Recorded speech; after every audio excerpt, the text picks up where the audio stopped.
Welcome to today's guide on how to turn off group message notifications on WhatsApp Web for PC after the latest update.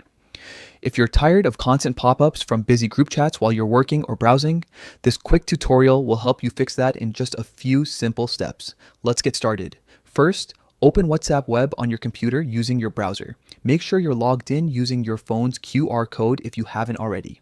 Once the main chat screen loads, take a look at the sidebar on the left. You'll see several icons at the top. Now click on the gear icon to open the settings menu. This icon sits along the left side menu and it's your shortcut to all customization options on WhatsApp Web. Next, click on Notifications. This is where WhatsApp lets you control all types of alerts, including message tones, pop-up banners, and browser sounds. You'll notice that the section is now more organized due to the new update, making it easier to manage what you do or don't want to see.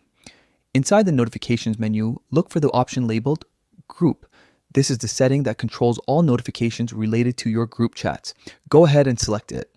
Now, toggle off the option that says Show Notifications. Once this is turned off, you'll no longer receive any visual pop-ups or sound alerts when new messages appear in your group chats.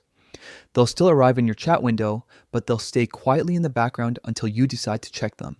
And that's it. You've successfully disabled group message notifications on WhatsApp Web. The changes take effect immediately, so you can continue chatting privately or working without distractions from group conversations. If you ever change your mind, you can go back to the same settings and turn the toggle back on anytime. Thanks for watching.